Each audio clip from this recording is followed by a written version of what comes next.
Assalamualaikum sahabat-sahabat yang dirahmati Allah. Hari ini saya akan menceritakan kisah tentang seorang wanita saleh yang menghadapi berbagai ujian dan fitnah dalam hidupnya. Meskipun banyak cobaan yang menimpanya, dia tetap teguh dalam iman dan ketakwaannya kepada Allah. Namun sebelumnya saya sarankan untuk menuliskan sholawat Nabi Muhammad agar kelak sholawat ini menjadi saksi untuk mendapat syafaat di akhirat. Like dan subscribe ke channel ini sangat membantu menyebarkan dakwah Islam dan menjadi amal jariah. Di sebuah desa kecil yang damai, ada seorang wanita bernama Zahira, dikenal karena kesalehannya, kebaikan hatinya, dan akhlaknya yang lembut. Ia hidup sederhana, mengenakan hijab panjang, selalu tampak tenang dan penuh cahaya. Namun, tidak ada yang tahu mengapa Zahira tak pernah keluar rumah setelah maghrib, dan mengapa dia selalu terlihat menyimpan kesedihan dalam senyumnya. Anak-anak sering berbisik, dia pasti menyimpan rahasia besar. Mengapa wanita sebaik itu bisa hidup dalam keterasingan? Tanya seorang pemuda kepada ibunya.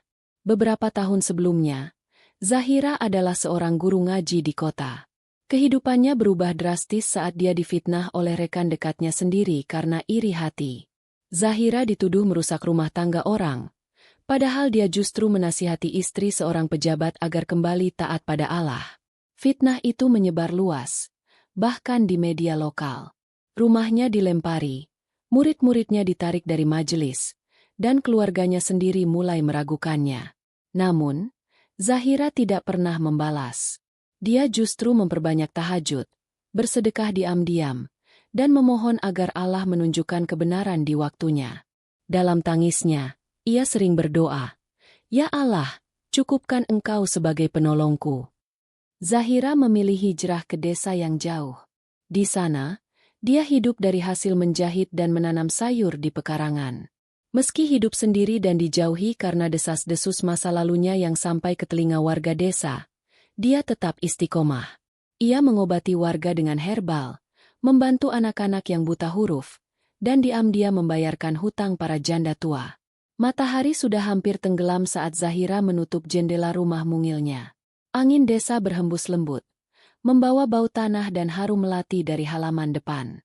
Di balik tirai, ia menatap langit yang perlahan berubah kelabu. Ia tahu, malam itu akan turun hujan, dan seperti biasa, doa-doanya pun akan turun bersamanya. Zahira menyalakan lampu minyak.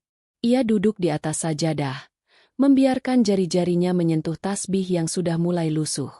Lantunan istighfar mengalir dari bibirnya, seperti sungai yang tak pernah kering. Meski hidupnya jauh dari keramaian, hatinya penuh ketenangan. Tapi damai itu selalu digoda oleh fitnah baru. Baru seminggu lalu, seorang warga mengaku melihatnya keluar rumah malam-malam, menyangka Zahira melakukan ritual aneh. Padahal malam itu, ia keluar hanya untuk menolong seekor anak kucing yang terjebak di saluran air. "Apa kau tak lelah terus difitnah, Zahira?" tanya Maknah, satu-satunya tetangga yang masih sering datang menemuinya. Zahira tersenyum lirih. "Selama lidah manusia belum bisa dibungkam, biarlah hati ini tetap bersuara di hadapannya." Maknah menatap wanita muda itu dengan rasa iba sekaligus kagum. Zahira bukan hanya bersabar, tapi ia tumbuh dari setiap luka. Seolah fitnah yang diarahkan padanya justru menjadikannya lebih kuat, lebih bercahaya. Suatu malam, hujan turun deras disertai angin kencang. Sungai kecil di desa meluap, membanjiri rumah-rumah warga. Dalam hitungan jam, air sudah mencapai pinggang orang dewasa. Warga panik, berlarian menyelamatkan diri. Tapi di tengah kekacauan itu, tampak sosok Zahira menembus deras hujan, memanggil warga untuk naik ke bukit di ujung desa. Satu demi satu, ia gendong anak-anak kecil ke atas gerobak, mendorongnya sendiri melawan arus air. Pak kepala dusun yang sebelumnya mencurigainya, kini hanya bisa terpaku saat Zahira menyelamatkan anak perempuannya yang hampir hanyut. Di bukit itulah, warga akhirnya melihat siapa Zahira yang sebenarnya. Dengan pakaian basah kuyup, lutut berdarah, dan wajah lelah, dia berdiri di tengah tenda darurat, membacakan doa dengan suara bergetar namun yakin. Tangis terdengar di mana-mana, bukan karena banjir, tapi karena hati mereka yang luluh. Seminggu setelah banjir, datanglah seorang pria tua berjenggot putih. Ia memperkenalkan dirinya sebagai Ustaz Hamid, guru lama Zahira. Di depan warga, ia membacakan sepucuk surat pengakuan dari wanita yang dahulu memfitnah Zahira di kota.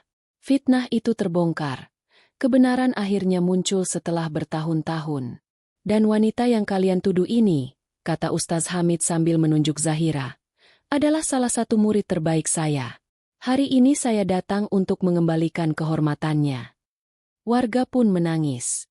Kepala dusun langsung berlutut, meminta maaf di hadapan Zahira. Namun Zahira hanya tersenyum dan memeluk anaknya.